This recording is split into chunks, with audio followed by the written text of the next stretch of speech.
नमस्कार, ज्ञानपुरी चैनल में आप सभी लोगों का स्वागत है। जैसे कि आप सबको पता है कि दिल्ली में ईडब्ल्यूएस, डीजी और सी के नर्सरी, केजी और पहली क्लास के एडमिशन होते हैं और ईडब्ल्यूएस फ्रीशिप के थ्रू क्लास सेकंड से क्लास 9 तक के एडमिशन होते हैं, जो दिल्ली के प्राइवेट स्कूल में निःशुल्क शिक्षा प्राप्त करने के लिए।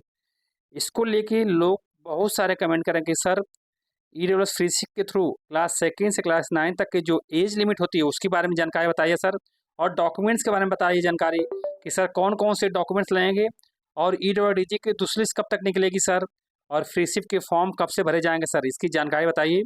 मैं जानकारी आपको बताऊंगा। जानकारी जानने से पहले आपको ये भी बताऊंगा, एक हेल्प डेस्क नंबर भी बताऊंगा जिस पे आप लोग बात करके आपको कुछ भी जानकारी चाहिए वहाँ से ले सकते हैं।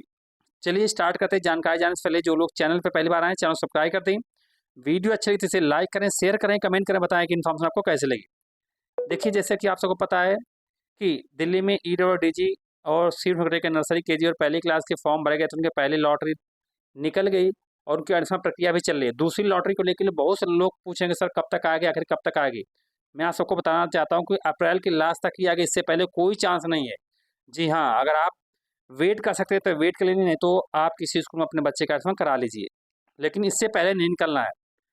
अप्रैल की लास्ट वीक तक ही निकलने के पूरे चांस है, या तो मई में निकलेगा, लेकिन निकलेगा जरूर। रही बात ईडब्ल्यूएस फ्रीशिप के फॉर्म कब निकलेंगे, इसका डेट कोई कंफर्म नहीं है। इसके लिए आपको मैं बताना चाहता हूँ कि ईडब्ल्यूएस फ्रीशिप हो या ईडब्ल्यूडीजी की दूसरी लिस्ट हो, इसकी जानकारी के लिए मैं आपको एक हेल्प डेस्क नंबर प्रोवाइड करूँगा, उस पर आप बात कर सकते हैं और आप बात करके सारी जानकारी ले सकते हैं। उस नंबर को मैं आपको डिस्क्रिप्शन बॉक्स में भी दे दूँगा, वहाँ से भी आप लेके बात कर सकते हैं और आपको जानकारी मिलेगी। उस हेल्प डेस्क नंबर को नोट कर लीजिए आप लोग, जो कि स्क्रीन पे देख पा रहे होंगे। यहाँ पे देखिए, जहाँ मेरा कर्सर चल रहा है यहाँ पे देखिए, इस नंबर पे आप बात कर सकते हैं। ये सुबेरे 10 बजे से शाम को 5 बजे तक बात होती है, सैटरडे संडे को नहीं, मंडे से फ्राइडे।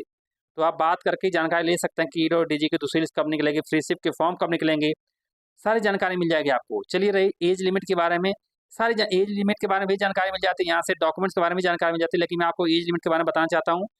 दूसरी क्लास के लिए 6 साल से ज़्यादा और 7 साल के बीच में होनी चाहिए। तीसरी के लिए 7 से 8 साल के बीच होनी चाहिए। चौथी के लिए 8 से 9 साल के बीच होनी चाहिए। पाँचवीं के लिए 9 से 10 साल के बीच होनी चाहिए। छठी के लिए 10 से 11 साल के बीच होनी चाहिए। सातवीं के लिए 11 से 12 साल के बीच होनी चाहिए। आठवीं के लिए 12 से 13 साल के बीच होनी चाहिए और 9वीं क्लास के लिए 13 से 14 साल के बीच एज होनी चाहिए। जी हाँ, आपको मैं बता दिया एज लिमिट के बारे में। और रही डॉक्यूमेंट्स की जानकारी, तो डॉक्यूमेंट्स तो ऑलरेडी चैनल पर वीडियो दे रखा हूँ, फिर भी आपको एक बार बता देता हूँ। Birth certificate, passport size photograph, Aadhaar card, residence proof में भी आपको बताना ration card, domicile certificate, voter ID card, electric water telephone bill, ये सब चलेगा। आधार कार्ड बच्चे का या पेरेंट्स का, इनकम सर्टिफिकेट बहुत ज़रूरी है, कास्ट सर्टिफिकेट, जो SC ST कैटेगरी से होते हैं उनके disability certificate, proof of guardianship, transfer certificate, TC और रिपोर्ट कार्ड, ये सारे आपको डॉक्यूमेंट की जरूरत पड़ती है। इसके अलावा कोई जानकारी चाहिए तो कमेंट ज़रूर कमेंट करना। और मैं आप सबको बताऊं, जैसे फॉर्म निकलेगा, कैसे नोटिफिकेशन आएगा ईडब्ल्यूडीजी की दूसरी लिस्ट का चाहे फ्रीशिप के फॉर्म का, मैं जरूर आप तक पहुंचाऊंगा। आप लोग बिल्कुल परेशान मत ना। कुछ भी जानकारी चाहिए तो कमेंट करना। तब तक thanks to all and all the best.